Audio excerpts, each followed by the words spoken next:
Hello, Global Theater. My name is Jerry Fielka. Today is September 29, 2023. We want to thank Rob Grant and his amazing podcast. I'm probably wrong about everything. It's an honor and a pleasure to be back for part two with Adam Emmett.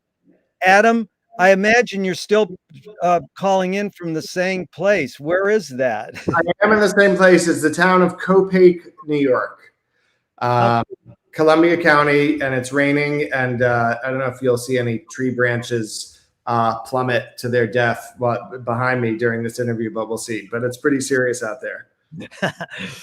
Well, I appreciate that we met through the Finnegan's Wake Reading Club of New York.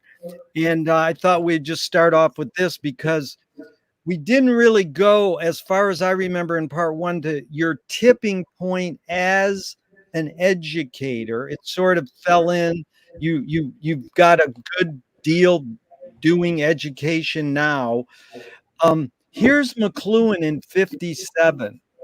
It's misleading to suppose there's any difference between education and entertainment. The distinction merely relieves people of the responsibility of looking into the matter. It's like setting up a distinction between didactic and lyric poetry on the ground that one teaches and the other pleases.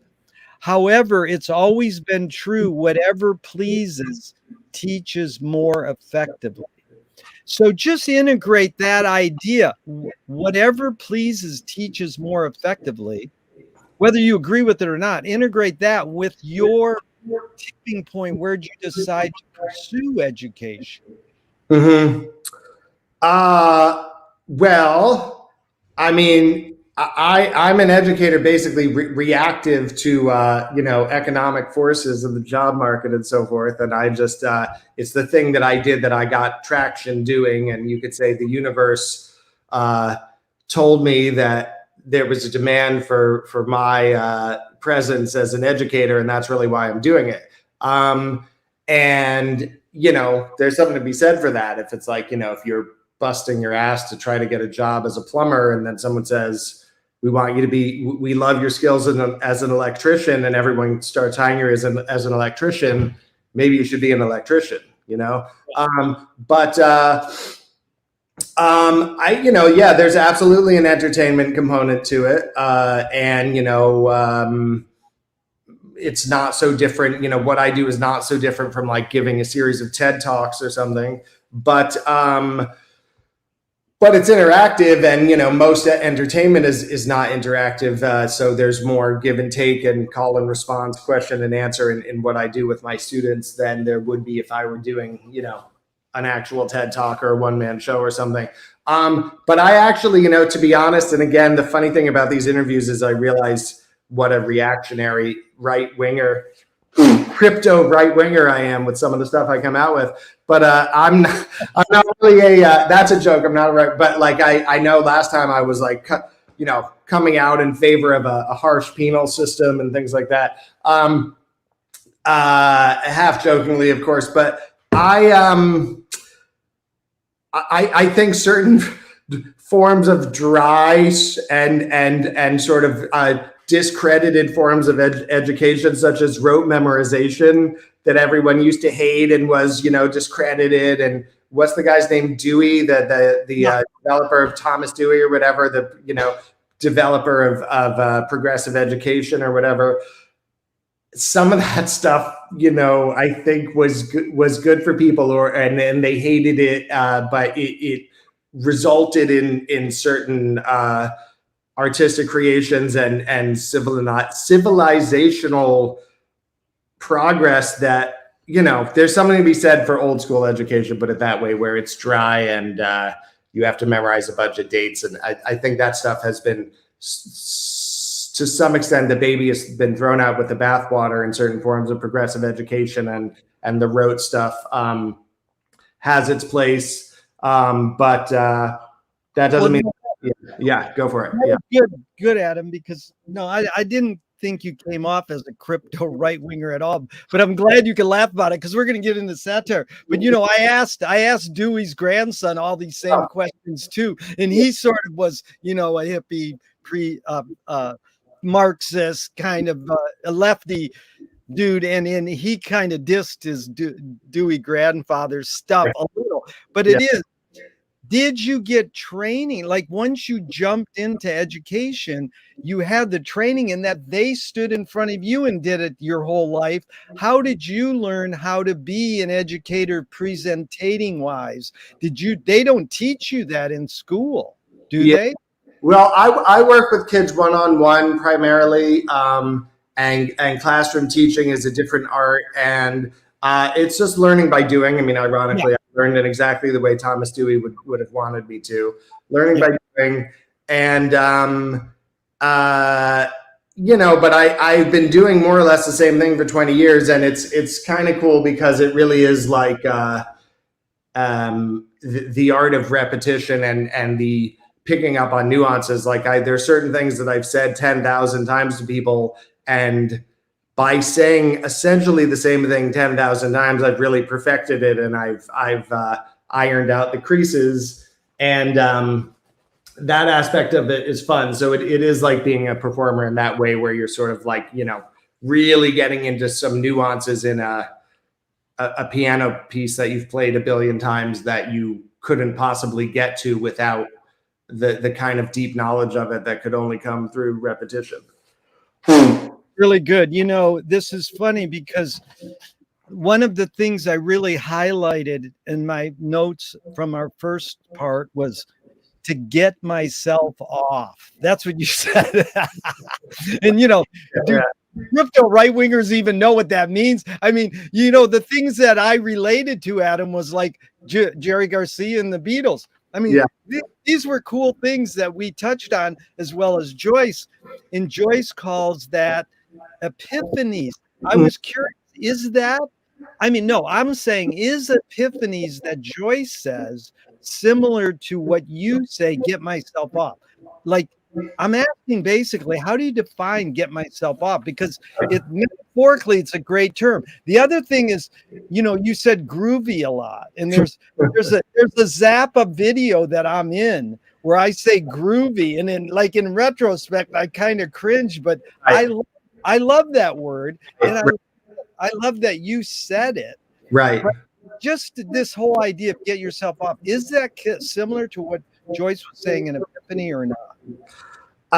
Yeah, it's an interesting question. I mean, I think what I was talking about was, basically a theory of art that basically suggests, and this is a Joyce quote, the idea of art that is soul transfigured and soul transfiguring, meaning the person creating it or people creating it, we're in a different place mentally or emotionally or spiritually as they did it. Something happened to them. They experienced some kind of spiritual transfiguration while they were doing it, which would be another way of saying they were getting themselves off. They were feeling something while they did it, and that feeling is transmitted and comes through. And that's true if you're looking at, some wooden sculpture from the 11th century. It's like that person making that thing felt something while they were making it, and that is still coming through. But I think interestingly, you might also you could not be feeling anything, or you could be feeling this sucks, or this isn't happening. And yet there could be something in the end product that a person could derive enjoyment from. But whether that feeling is, when Joyce was writing Epiphanies, and I think he more or less coined that term. It has a religious meaning, but Joyce may have sort of popularized it as a sort of layman's term. I think what Joyce was thinking about when he sort of coined the term was sort of everyday moments in an ordinary person's life that have are in some way packed with meaning or significance, that kind of zap. You could kind of get a spiritual zap of something something interesting or significant or meaningful happening in that moment, which basically means that you can write a short story in which nothing big happens, but it packs a lot of punch artistically just from these little moments. And I think that's what Joyce was talking about. Obviously he would say it more articulately than I, but that's the kind of thing he was thinking about when he coined the term epiphany and was writing epiphanies. But then in terms of getting himself off, I think that he, like, most of the artists of whom I am a fan, I would expect them to have enjoyed what they were doing a lot intermittently and have good days and bad days. But like, you have to think that the moments that were the good days when good stuff was coming out, were pleasurable, and they were getting off on it, and they were, having fun. And the classic Hollywood version of frustrated writer, crumbling up the paper and throwing it in the wastebasket in frustration. I mean, obviously everyone experiences that, but it has to be wrong that, there's another side to that coin, and there's fun and people having fun and getting themselves off. And I think everyone's goal should be to have fun and not to drive themselves crazy. Yeah, it really evoked a lot, Adam. You're brilliant. And I need you in my thinking, because I asked Jack, he's the Red poet. I forgot his last name, but he's the poet laureate of San Francisco. And he says, Joyce was the only guy who cracked himself up. And I said, no, Zappa, in the middle of Joe's garage, you can hear Frank crack himself up.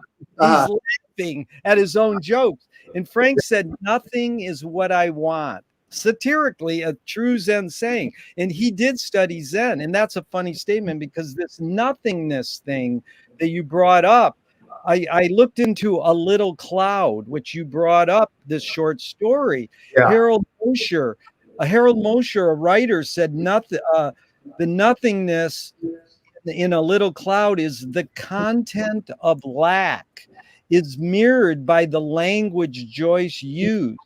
Mosher believed Mosher said Joyce believes the talking about nothing. This talking about nothing, like, oh no, you got to have content that's really moving. And Joyce was like talking about nothing. So you brought that up, and it seems to me it almost, and there's a big parallel of Joyce and Duchamp in Paris at the same time. Duchamp said poor tools require better skills. So I'm not there to make a value judgment, but is it that Joyce could even get deeper by writing about nothingness than to be writing about highbrow, intellectual concepts? Mm-hmm. It almost required better skills. That's why he's rated as the greatest. Right. Yeah. I mean, I think that, probably to do anything well requires skills, right? I mean, and to write about the most significant moment of world history well requires a lot of skills, and to write about a normal guy making himself coffee requires skills. I think that, there's an interesting kind of question, which is why in, let's say, Shakespeare's day, was every play about literally the king? It's not just that it's not about Joe Schmo. It's about the single most powerful person in the civilization being written about. And like, why is that? And there was just something of that era, of that time, that somehow made that what everyone was writing about. And of course you could find exceptions, but I mean, I think we can accurately say, broadly speaking, and there's some kind of evolution of that, or change in that over time, to where in 20th into the 21st century you have probably more books about the everyday man or woman.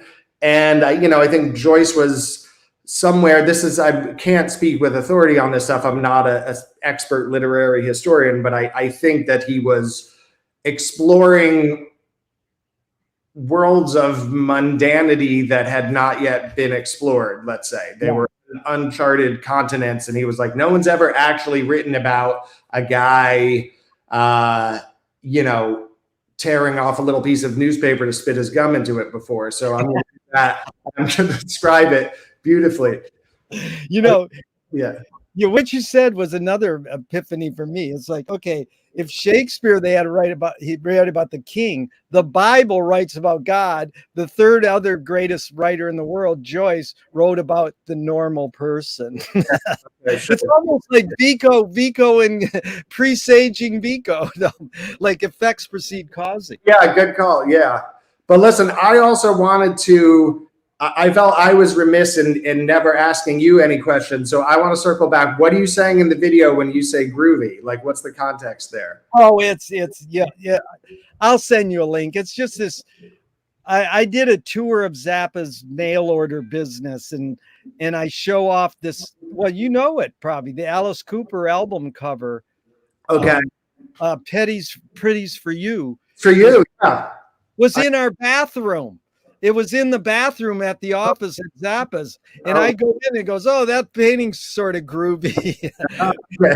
Then it ended up in a garage where I worked for Zappa. And it was like not cared for. And then years later, my friend interviewed the guy who painted it. And I actually got to talk to his wife. So it's a long story. I mean, it's sort of sad that the painting didn't find a proper home. Who knows where it is right now? I don't know. But, you know, that I was just calling a painting groovy.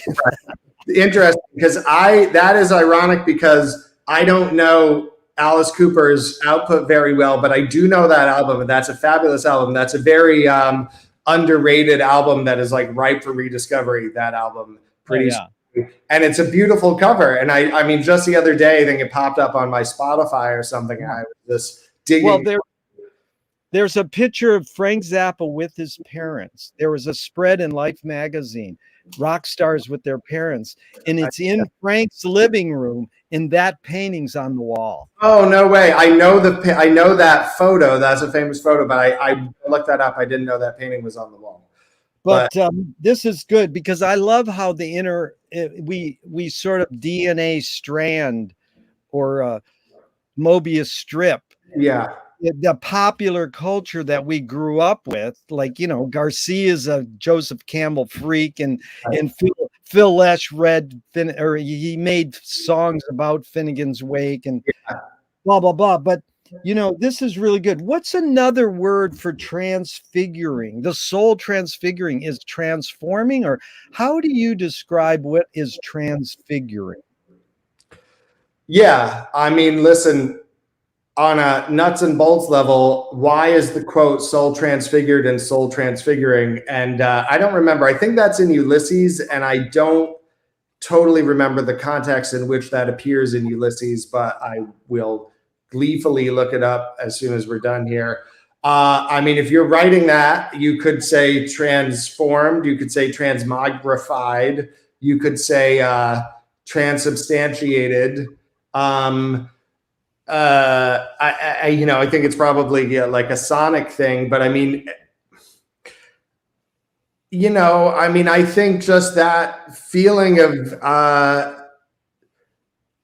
getting outside yourself, getting in the zone, feeling like something's coming at you from outside yourself, and kind of freezing time for an instant, and, a moment of awe, a moment of, surprise, I mean, no, that's good, Adam, because this is the question Chris Marker asked: can we escape time?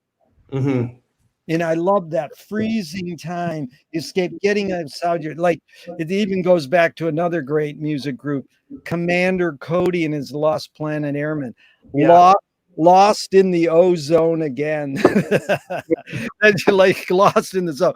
But let's go to when you said this sucks, that was good, because I wanted to bring up this idea of conflict in sort of contrast, because this was something that you brought up that really got me was this, you said these words that were, I thought they kind of resonated with embracing contradiction. And you called them, do you remember what the two words you said were? Um, let's see if I can find them. Now I can't find them. It was something about observing. Okay, anyways, I'll find them. Was it okay? Go ahead. What was your guess? Was it interconnectedness? No. It's close. I do have interconnectedness circled also. But, it was, yeah, that's funny. Interconnectedness is right there. But let me just see. Life, oh God, my consequences of opposites. That's what it was. You said consequences of opposites. And I said, was that the same as embracing contradiction? Okay. So that's that contradiction of opposites. Yeah. Go ahead. What's the origin of that? Or you made it up, or what's? Oh no, that's a huge Finnegan's Wake thing, and I'm trying to remember. It's the coincidence of opposites, and it's the idea that like one example that really hit me that I was a big revelation for me in life that I probably didn't get till I was, I don't know, 30 or 40, is that some of the most self-deprecating people, and I'm definitely in that camp, are among the most narcissistic people. Like if you're constantly referring to yourself and like, oh, I suck, like I fucked that up, like I wish I wasn't so this or that, like that's kind of a form of narcissism. It's self-centeredness. And there's this sort of, there's a kind of, you know, the polar opposite of something is equivalent to something. And so anyway, coincidence, I mean, I could think of other examples, but there's something called the coincidence of opposites, or which is sort of the hottest thing is also the coldest, or something like that. It sort of becomes circular, and it comes from in Finnegan's Wake, it's Giordano Bruno. I mean, you know, we'll do this stuff the old-fashioned way, and we won't immediately look everything up on our phones, but I believe Giordano Bruno is the pioneer of coincidence of opposites, as referred to in Finnegan's Wake, and maybe it's also Nicholas of Cusa. Yeah, and I'm not a medievalist. I'm not a Renaissance philosophy expert, but Joyce found this idea interesting, and there's all kinds of puns in Finnegan's Wake that seek to basically have something mean polar opposite things simultaneously, and. I think go for it. That's Roy Benjamin of our group. Yeah. He's like chat box for that. He'll go beep, you know, like I'll say Bruno, consequences of opposites, coincidence of opposites. But that was good. But saying narcissism is really heavy, because one of the best short articles you can read on McLuhan, it's in Understanding Media, is Narcissism as Narcosis. Mm-hmm.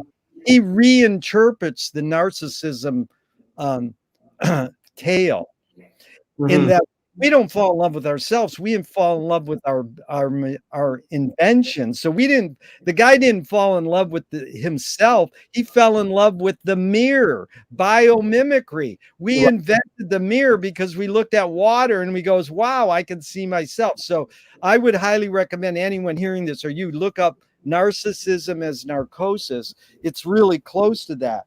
But what you talked about brilliantly, it brings up this idea of conflict. So this New York Times TV writer was writing that the cable news business model, conflict means urgency, and urgency means viewers glued to the channel. So it seeks out everybody's, you know, oh my God, what happened at Biden was with auto workers and now Trump is with fake auto workers. Oh my God, blah, blah, blah. You know, there's you know, in like just your COVID. Oh my God, COVID. And you know, we're always in this state of urgency because this thing's feeding us this information. Like, well, I want to know, should I get this or that? You know, should I? It's a machine. This was the New York Times. It's a machine designated to generate stress and negative emotion. Mm-hmm. Then it goes in, the guy goes into Trump. He says Trump does not exactly lack that. His entire career philosophy has been fighting is humankind's most productive state, that the fight or flight response is to be savored and cultivated. So then we're caught up in it, even if we don't watch the news. Oh, Mm-hmm. I don't watch the news. You're still in it. So Mm-hmm. this idea of conflict in this human's most productive state. What is human's most productive state? Is conflict the human condition? Mm-hmm.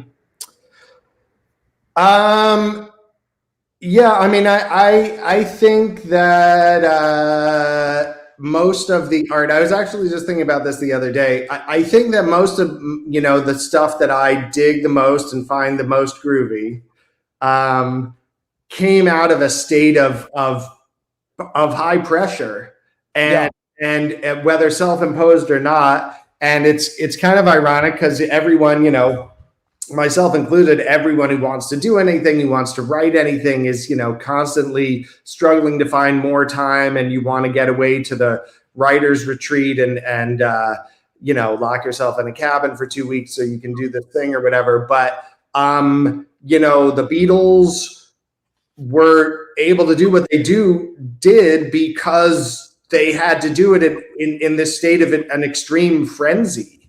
You know what I yeah, mean? And they definitely didn't have time to think about it, and it was just a blur. And in 7 years, there's this insane production and transfiguration of the world of pop music that was happening because of, I mean, a lot of it is market demand. A lot, like when their record company was cracking the whip and saying you got to put out 4 singles a year and 2 albums or whatever, they were doing great stuff, yeah. and it certainly doesn't always have to be that way. But I think most people, back to Shakespeare, I'm a little bit on a Shakespeare kick. That was done in a frenzy. There were market forces there. There were, we got to get a new play up at the Globe, right away. We got to do this in 2 weeks. So, there's anyone would tell you that deadlines are helpful. And I don't know if it's not exactly the kind of conflict you mean, but No, my friend calls them dread lines. And uh-huh.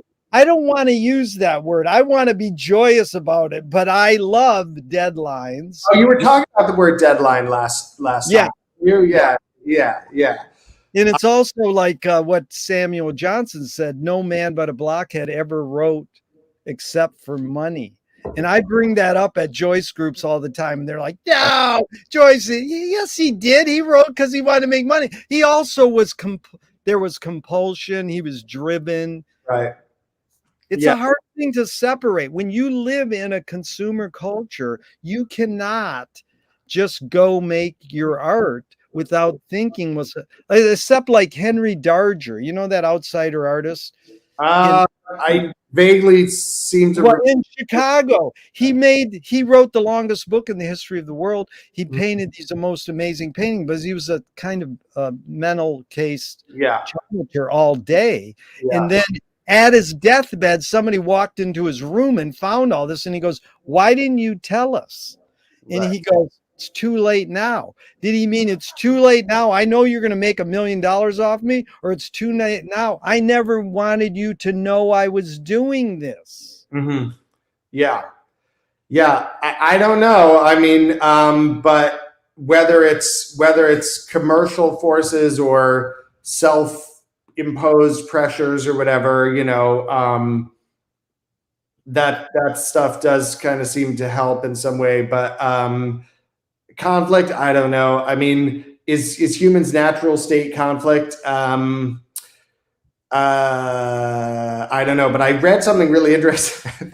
I thought this was a crazy idea. Just like, is the state of nature, is mankind, quote unquote, born into naturally into a state of conflict and competition for limited resources and that sort of thing? Is peace and invention, is war the sort of natural state of affairs, and peace a sort of synthetic human invention? A good one, of course, a welcome one, but is it sort of in a funny way unnatural?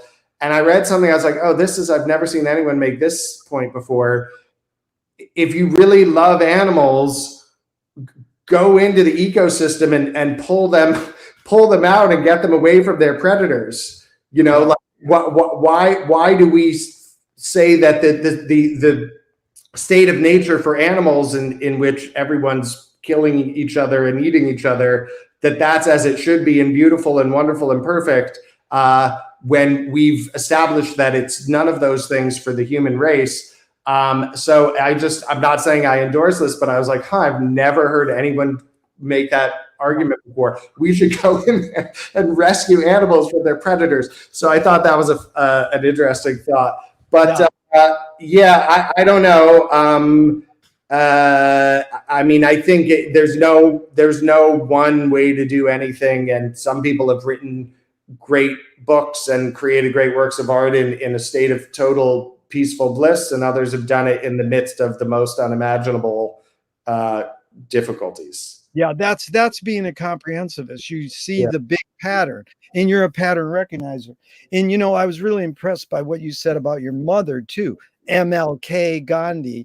And she probably saying, I ain't going to study war no more, because I'm a peace activist from the 60s. Okay, well, why are you singing that song? Because you should study war and figure out what the fuck what's doing. But I ain't going to study it. Well, you don't want to empower it by saying, like, don't say no war, say, nurture peace. So it's funny because there is an anthropologist who pursued what you just talked about. Her name is Maria Gambudis, and she got blackballed out of it. She spawned Rian Eisler, the Chalice and the Blade. Maria basically kind of helped prove anthropologically that there were cultures who had no warfare. And then these other people go, no, that's not right. So it's worth knowing that somebody has tried to pursue that because whenever I say these questions, is it more innate or more invented? People go, well, it's got to be innate because animals do it. I go, no, that's anthropomorphizing. Just because an animal does it, that means it's innate in humans. Oh, because we're a human animal, they're saying. But, there's a lot going on there in that conflict thing. And I wanted to bring up two more definitions of art in this regard that I've been asking people about recently. And one is Mike Kelly. He said, art is making your problems other people's problems. And I was wondering your reaction to that. Well, I mean, I guess first of all, it's hard to imagine that like Haydn was, making his problems other. I mean, I guess you could take that definition literally or not so literally. Yeah, it works. It works for Haydn if you think of it as like he had this problem, which was an inner drive to write music, or slightly more. On a more quotidian level, like he had a string quartet that he had to deliver to the emperor in 2 weeks, and that was his problem, was he had to finish it, and then it becomes our quote unquote problem, and that now we get to hear it. I mean, I think I would take that and I would sort of rewrite it and change the word problem to something more all encompassing, and say that it is any art is communication, and it's made by one or more human beings, maybe it's done with machines and assistance in some way, but and it's a communication, and it could be a communication of anything that you could call a problem if you felt like it. But I guess one rule of thumb is if it's a genuine, I mean, in the world of literature, I mean, you kind of feel like anyone who wrote about their experience well and honestly, it would land, because it's gonna, if it doesn't, even if it's the craziest experience or the most outre inner life imaginable, like it's gonna overlap enough with someone else's that it'll be effective. So well, that's also that was good, because you could just reword it. I like rewording aphorisms. That's to me what it's all about. Like, okay, Mike, you got your aphorism. Why don't we revert it to make your joy conflict beingness everybody else's joy and conflict beingness, to bring up our conflict work. But Kenneth Rexroth, he said poetry is to woo your lover and subvert the bourgeois, which that's funny. Here's the other one, talk about poetry, is Fanny Howe. She said, the point of art is to show people that life is worth living by showing that it isn't. Now, Okay. I don't get that one, but what's your take on that one? Well, I mean, as usual, I'll just free associate and tell you what it reminds me of. Yeah. And what it reminds me of is a quote from, I think I was writing like watching some video of some roundtable of like old timey comedy writer guys. Yeah. Like people who used to write for the Sid Caesar show or something. Yeah. And there's a guy named Larry Gelbart who I think the film version of MASH. Among other things, maybe he's still alive. And he had a line that I really, really liked. He said, the we in this sentence is sort of like he and his comedy writing brethren. He said, we take life tragically, not seriously. Yeah. And I thought that was beautiful and it made perfect sense to me. And I interpreted it to mean really looking directly at the tragic components of life and the horrendous things that have happened and will happen to all of us. But not taking it too seriously and still laughing at it and, trying to have fun. So if the quote is like you make life worth living by showing that it's not worth living, I can understand that if I think of it as showing the tragic, depicting the tragic in a way that is, imbues it with meaning, or I don't know, in some way that is helpful and not demoralizing. What's the function of laughter? That's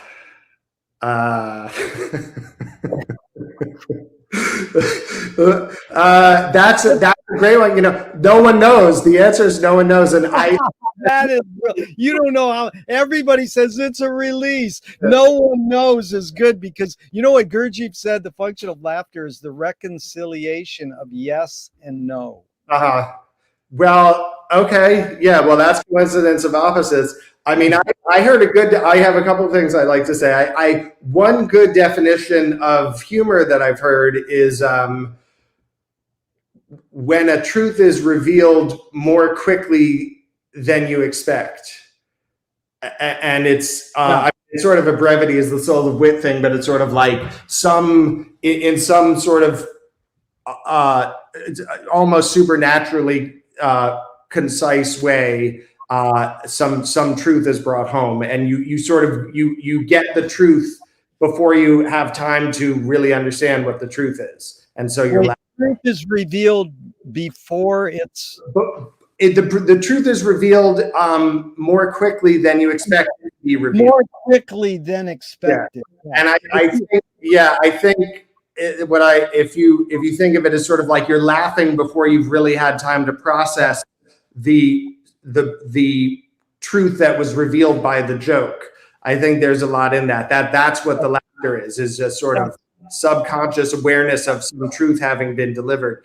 But I do that all the time. I laugh before the punchline because someone's telling me a joke, or I know I'm supposed to laugh. Right. So I start laughing. And they're like, dude, I didn't tell you the punchline yet. Yeah, you see it coming on some level.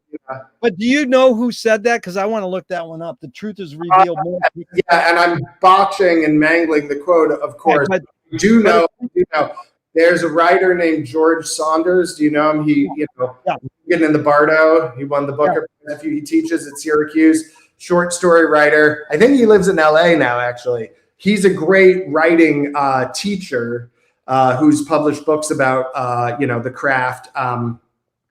And you should look that up. And I'm mangling the quote, but it's something about a truth being communicated faster than you think it can be, or something.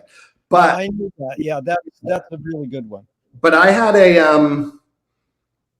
there was another thing. I mean, I feel like I had two things and I've forgotten one of them, but I'm remembering one of them, which was, oh yeah, I remember both of them now. Two things. One is, back to music and rock music and groovy albums of the late 60s.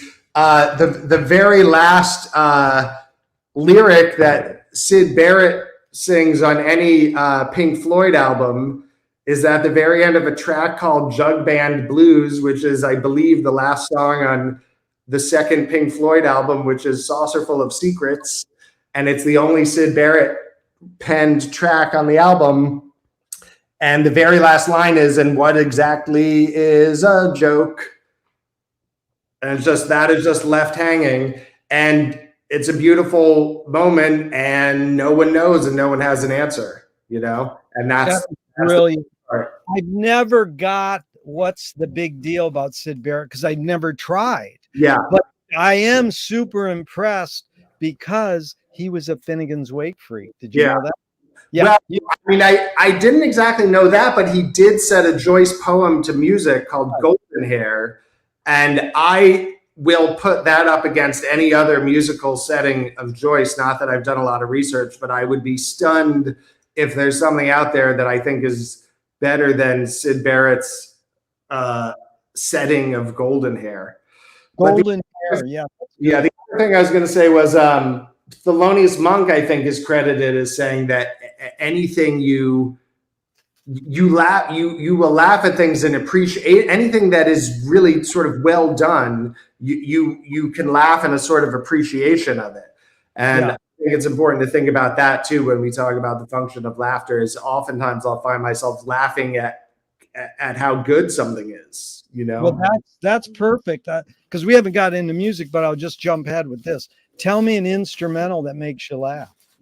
An instrumental that, well, I mean, Monk. I have to go Thelonious Monk because I think that's my answer all the time, Monk. And people go like Spike Jones. I goes, no, the majority of Spike Jones is verbal, is got words. But how could a song make you laugh? That's ironic. There's no words. So how could a song make you laugh? Well, it's the magic of music.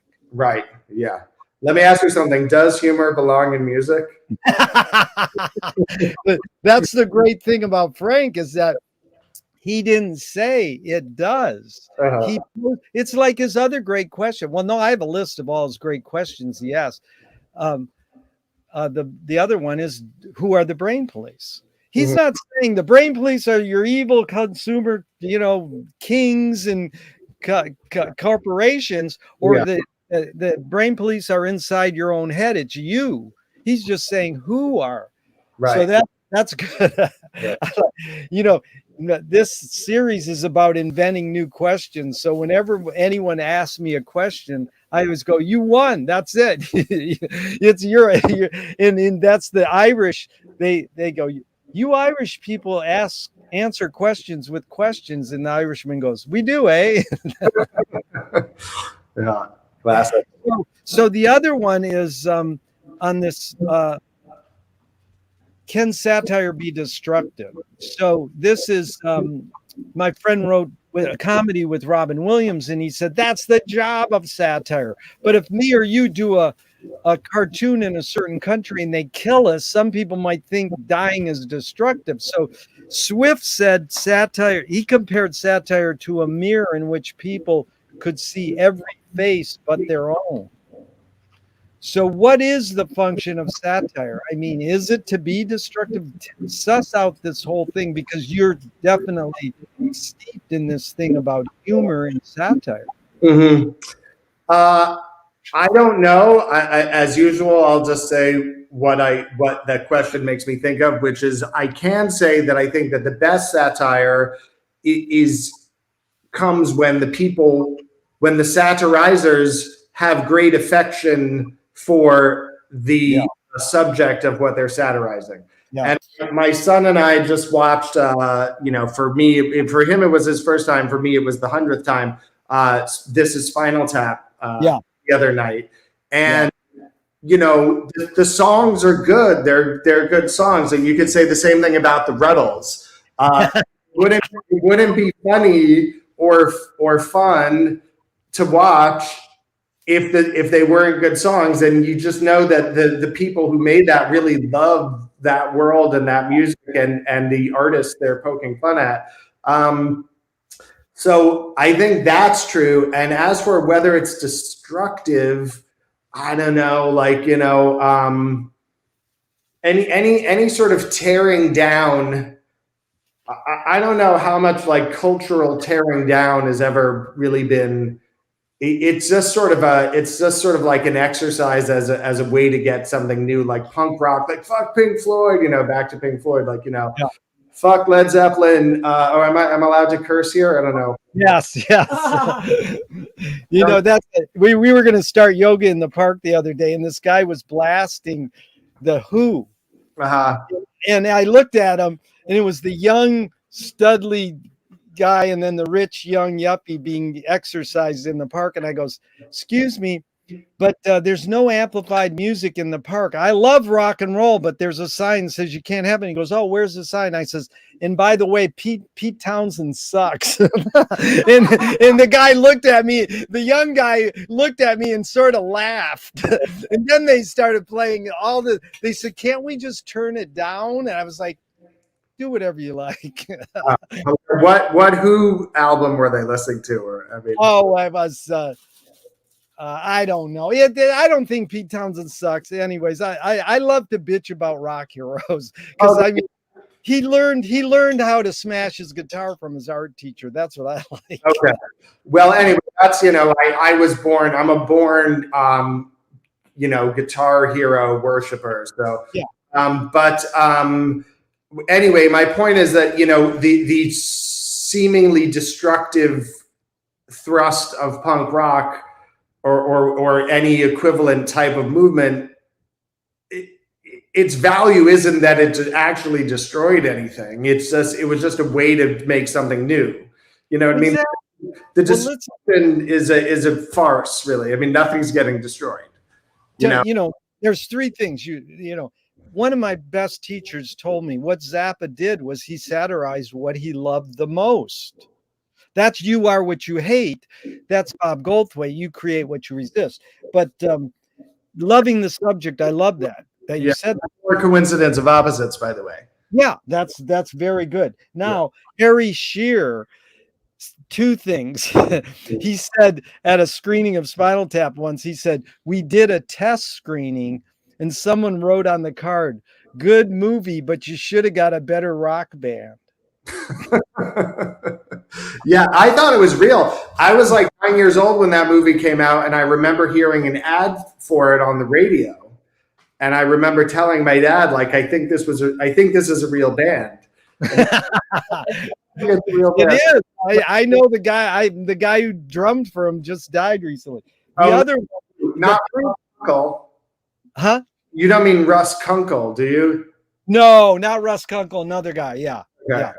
No, I love Russ Kunkel. Russ Kunkel. You know the band The Section with Danny Cooch? Yeah, vaguely. Yeah. Yeah, they're like. Okay, so then the other Harry Shearer is he met his wife in his getup, and she fell in love with him with the mutton chops. Yeah. Well, whatever works. Yeah. So Steve Allen, McLuhan loved to quote him, behind every joke, there's a grievance. Even put the word every out. Behind jokes, there's a grievance. Any comment on that line? Yeah, well, I mean, listen, we seem to be talking comedy here, but I know that Jerry Seinfeld feels that the prime mover of most of his comedy is hostility. Like his own feeling of hostility towards some phenomenon or thing in the world. So, I mean, I guess I just tend to feel like the grand theories, it's sort of like they apply to an extent, and then there are things to which they don't apply, and I don't think that,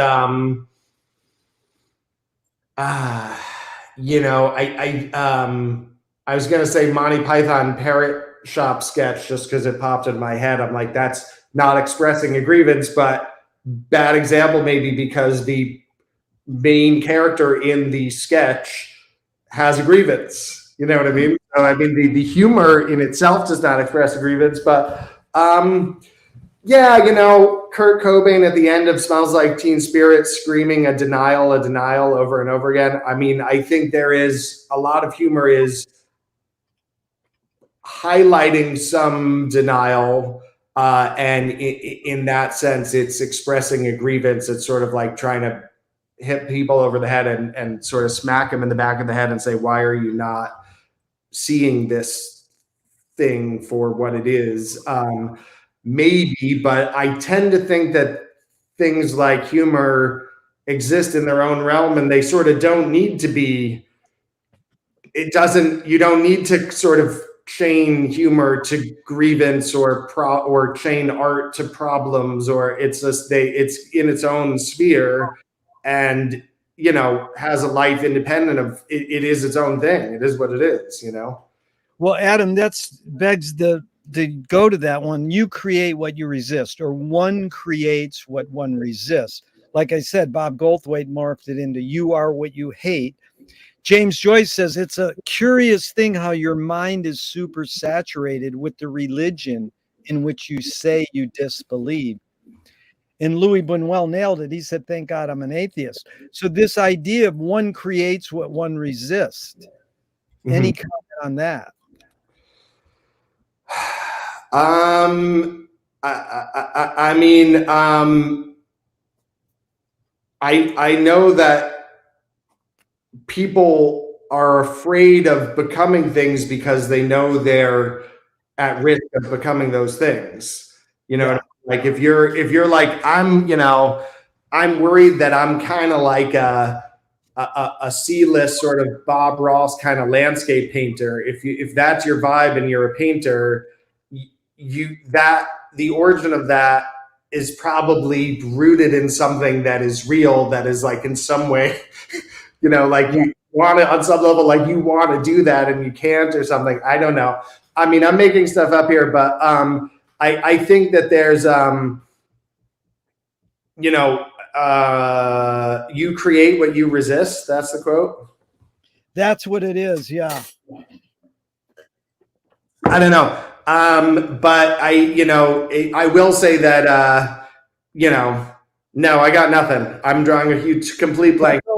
Adam, it is free association. Hey, you never have to answer a question. I'm just doing prompts because what you remind me of the two lines I love is Al Flipside, a punk magazine that in LA that spawned everybody, Matt Groening and all the LA punk bands. Yeah. Said, don't sell out, sneak in. And then Paul Schrader said the role of the artist is to attempt to sell out but fail. Mm-hmm. So it is funny because there's been a rise in satire news, let's say. You know, that was the week that was, and then we had Mad Magazine, and then I watched Saturday Night Live and Harry Shearer's Le Show, and then all of a sudden Jon Stewart and Colbert become the source for maybe people your kids' age forgetting the news. Yeah. Does satire news more activate or more pacify people?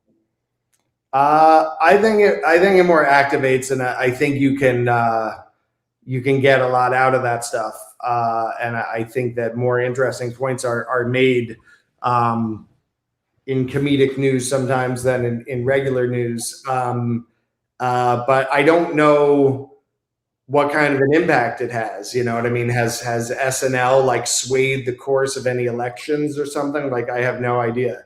I will tell you, and just because I have to honor the memory of my late grandfather. My grandfather actually was a writer on That Was the Week That Was. The wow, that's cool. British show, right? I began in Britain and then they did a US version. I think he was even the head writer for a couple of years there in the mid 60s. So in remembrance of him, I have to say that. Sorry, I'm just checking that. Do you have the time? I turned my phone off. Yeah, okay. We've gone an hour. Can you go another 30 or what's good for you? I have a 3 p.m. Eastern appointment. So we have to do 3 great minutes here, and then I got to bounce. You got to go in 3 minutes. Yeah. Well, why don't we just schedule a part 3? That'd be great. That'd be great. Yeah, we're just getting warmed up here. This is awesome. We're just getting warmed up. So part 3, that's good. So you mean I can ask you one more question, or that was the satire thing was, important to me. What's the function of laughter? And Zappa said, watch the Nazis run your town. Now go home and check yourself. You think we're singing about somebody else, So does you think it activates people? It's hard to judge that, if satire, that's what Martin Luther said. That's how he dealt with the devil, was by mocking him.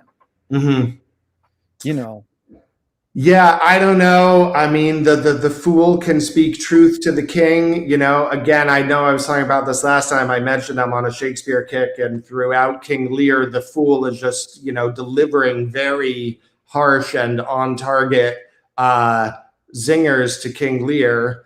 And, I don't know. I guess I'm just the sort of like the pragmatic definitions of these things, like the value of satire is to do X, or the purpose of humor is to create Y, or whatever.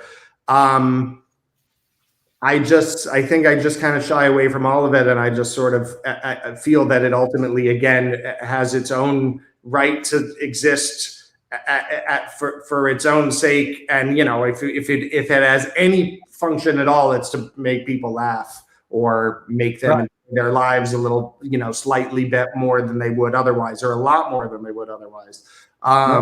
And anything else is very much in second place to me, is very secondary to the Ding an sich, or however you pronounce it in German. It's just like, I just, art for art's sake.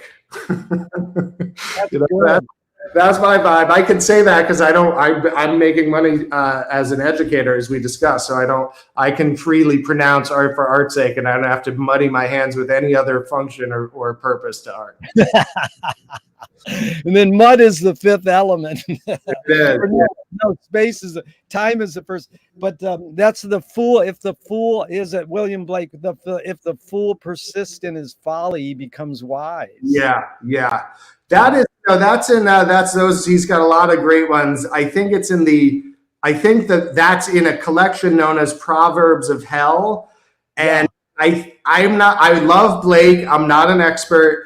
I think though that all of those, the other one, the road to the road to excess leads to the palace of wisdom.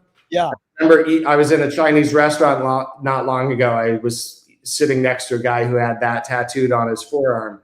I think that people don't. I think that, he was really, chowing down. I think Blake did not. Those were tongue in cheek. Blake was not going to bat for those statements. He was stating these are proverbs of hell. He was saying this is total bullshit. Like, don't believe this shit.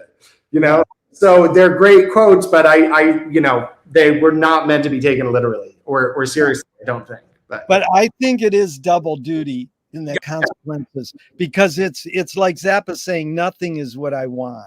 That's a funny statement. Or his third album cover saying we're only in it for the money. It took me 55 years to really, I just called that word, money. I never thought of the title, what it was saying for a rock band, hippie, not materialism, to say we're only in it for the money. That's funny. Right. Yeah, it's classic.